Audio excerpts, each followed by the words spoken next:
Halo, salam sehat untuk semuanya.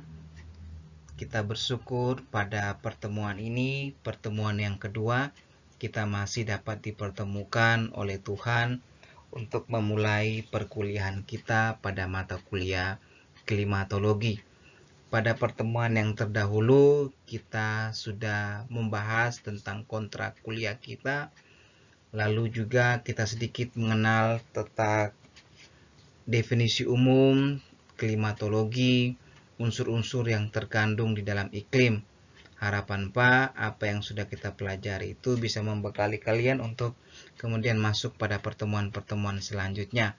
Kita juga sudah mengerjakan tugas, kalian sudah mengerjakannya. Terima kasih untuk kerjasamanya, untuk mengumpulkan tugas-tugas.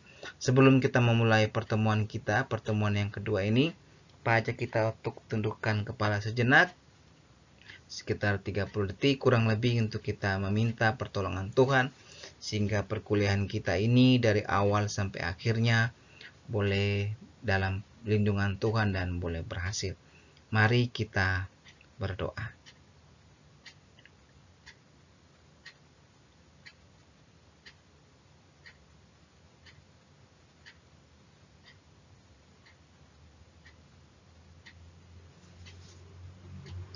Baik, selesai. Pertemuan kita yang kedua ini kita membahas sesuai dengan RPS kita, yaitu tentang susunan atmosfer secara vertikal dan komposisi dari atmosfer tersebut. Mungkin bukan hal yang baru mendengar kata atmosfer, banyak yang sudah tahu ataupun juga sudah belajar atau pernah berdiskusi terkait dengan atmosfer. Tapi mari sama-sama kita memperdalam pemahaman kita terkait dengan atmosfer ini. Atmosfer merupakan lapisan udara yang menyelubungi bumi. Di atmosfer banyak terjadi reaksi antara unsur dan senyawa yang diemisikan dari berbagai kegiatan di bumi. Misalnya ada pembakaran, misalnya ada pabrik yang mengemisikan unsur-unsur senyawa-senyawa, karbon dioksida atau gas freon, dan kemudian berinteraksi dengan unsur-unsur dan senyawa yang ada di lapisan atmosfer. Reaksi kimia tersebut terjadi di atmosfer pada fase ataupun wujudnya wujud cair maupun dalam wujud gas. Jika ditinjau secara vertikal ya, dari bawah, dari dekat bumi tanah menuju ke luar angkasa, atau dari luar angkasa menuju ke bawah, menuju ke dekat permukaan bumi tanah kita, di situ kita akan melihat ada susunan vertikal dari atmosfer tersebut ya. Ini berdasarkan temperatur dan juga ketinggiannya dari muka bumi. Nanti kita akan lihat kurang lebih ada 4 lapisan utama, yaitu lapisan troposfer, stratosfer, mesosfer, dan juga lapisan termosfer. Seperti pada gambar ini kita melihat bahwa lapisan yang paling dekat dengan tanah atau muka bumi ini adalah lapisan troposfer. Di atasnya ada stratosfer, kemudian ada mesosfer, dan yang keempat adalah termosfer. Lapisan termosfer ini lapisan yang luar, tetapi ada beberapa literatur yang coba menyampaikan bahwa ada lagi yang paling luar, yaitu adalah eksosfer. Ini anggaplah sebagai istilah yang digunakan, lapisan atmosfer yang paling luar ya. Seperti ada lapisan terluar kan X ya, terluar. Eksosfer untuk atmosfer itu sendiri.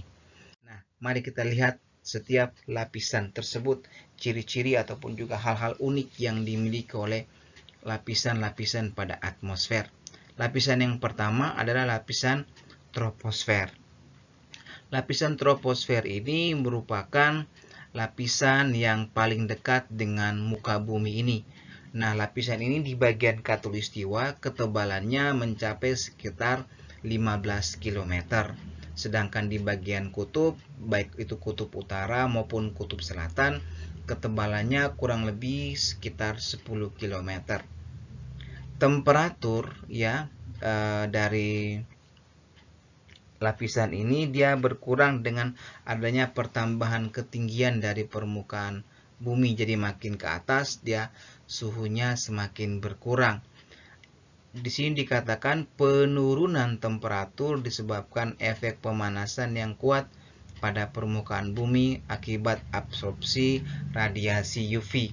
Kalau mungkin kalian teman-teman sempat melihat ataupun menonton beberapa film yang mengambil aksi adanya kegiatan dari muka bumi menuju ke luar angkasa, makin ke atas, kemudian dikatakan suhunya akan semakin menurun. Demikian juga nanti pada lapisan troposfer ini. Tapi agak ada satu lapisan yang unik, yaitu bagian termosfer, yang malah kemudian yang terjadi adalah suhunya akan semakin naik. Tapi mari kita lihat satu persatu dahulu dari setiap lapisan tersebut. Lapisan yang kedua, lapisan yang masih lapisan pertama ini lapisan troposfer. Lapisan troposfer ini merupakan lapisan di mana sangat vital bagi kehidupan manusia ataupun juga makhluk hidup. Ada tumbuh-tumbuhan, ada hewan. Ya, di sini terjadi aktivitas sehari-hari. Semuanya akan menghirup oksigen, memanfaatkan tumbuh-tumbuhan yang karbon dioksida. Kemudian juga mungkin ada gas-gas tertentu, misalnya ada amoniak yang dipakai dalam membantu dalam menyuburkan tanah atau gas nitrogennya.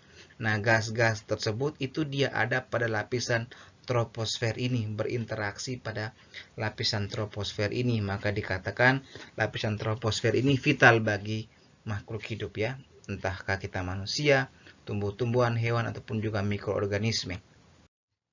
Lapisan yang kedua adalah lapisan stratosfer. Lapisan stratosfer ini ketinggiannya itu sampai pada 50 km dari permukaan bumi. Temperaturnya itu konstan di bagian bawah, kemudian meningkat ataupun bertambah tinggi di bagian atas. Seperti yang tadi Pak sebutkan ya. Kalau tadi troposfer itu dia makin ke atas ada penurunan suhu. Nah, di stratosfer dia agak berubah karakternya, itu dia makin ke atas, kemudian dia nanti suhunya semakin naik atau semakin tinggi. Nanti kita bisa saling berdiskusi kenapa sampai hal itu dapat terjadi. Nah, di sini pada lapisan stratosfer, di situ terdapat juga lapisan ozon, ya, lapisan ozon yang sering disimbolkan dengan O3 ya. Kalau oksigen itu O2, maka O3 ozon ya. Lapisan ozon inilah yang merupakan lapisan yang berfungsi untuk melindungi lapisan kulit kita manusia dari radiasi ultraviolet yang suka memakai anti UV ya. Beberapa kosmetik yang mempromosikan anti UV sehingga kulitnya tidak memar, tidak rusak, tidak kena kanker. Itu secara alamiah ya, di alam ini kita sudah punya lapisan tersebut. Tapi kenyataannya bahwa lapisan ozon ini dia mengalami degradasi ya, dia mengalami degradasi sehingga lapisan yang harusnya melindungi malah yang terjadi adalah bahwa fungsinya tidak optimal dijalankan. Yang berikut lapisan mesosfer, dia ada pada ketinggian sekitar 50 sampai dengan 58 km dari permukaan bumi.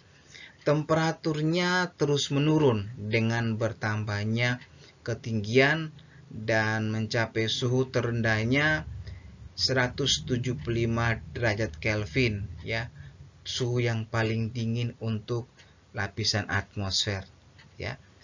Kemudian dikatakan bahwa penurunan tersebut semakin ataupun juga sejalan dengan penurunan ozon. Jadi pada lapisan mesosfer ozonnya sudah semakin tipis.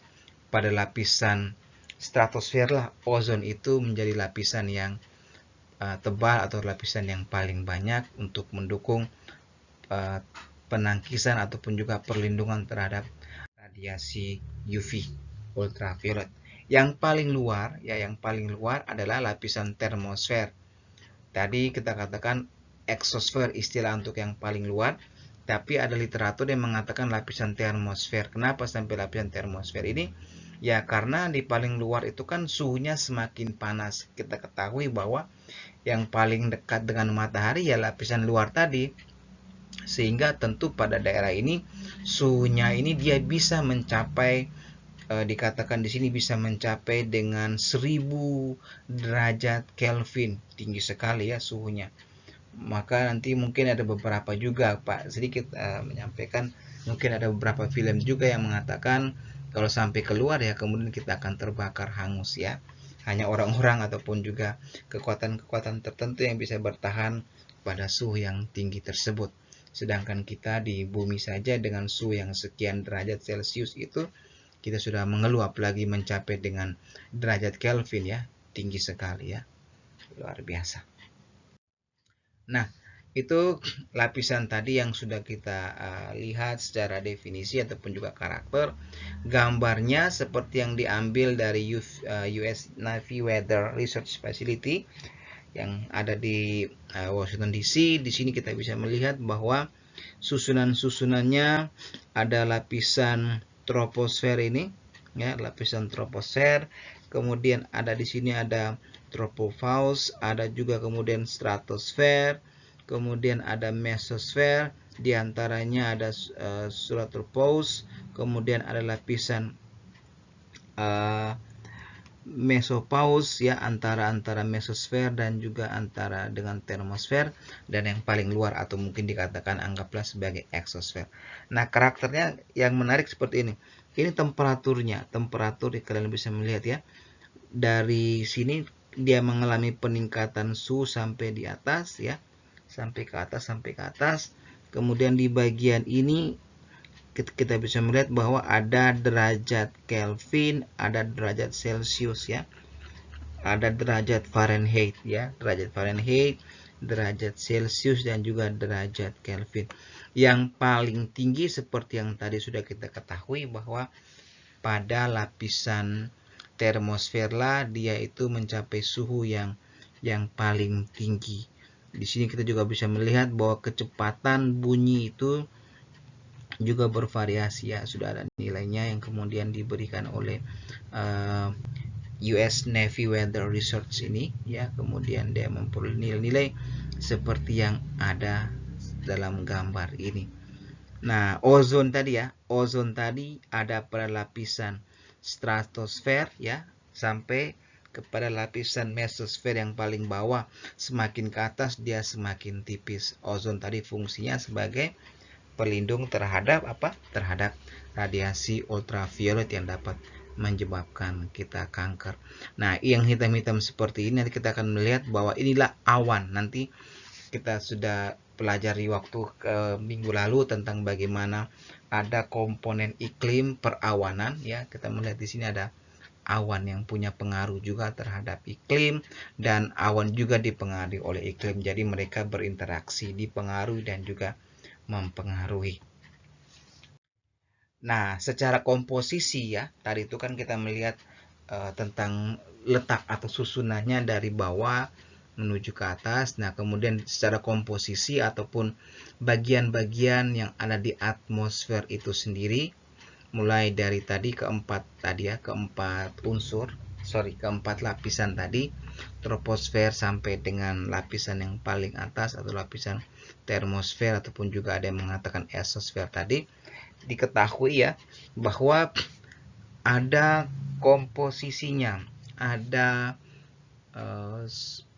penyusun daripada atmosfer itu sendiri.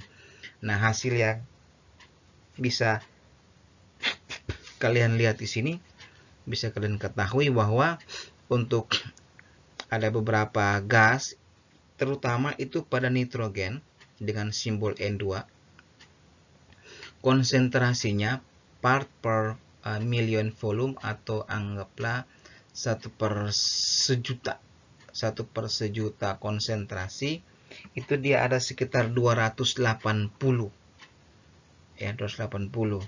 Konsentrasinya itu paling tinggi bisa mencapai 78% ya, 78,09. 78%. Di bawah nitrogen adalah oksigen. Oksigen ini yang kemudian dipakai untuk pernapasan atau respirasi.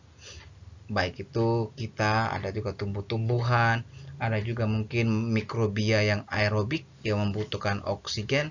Dia akan mengoptimalkan ketersediaan 20% dari oksigen yang ada di atmosfer.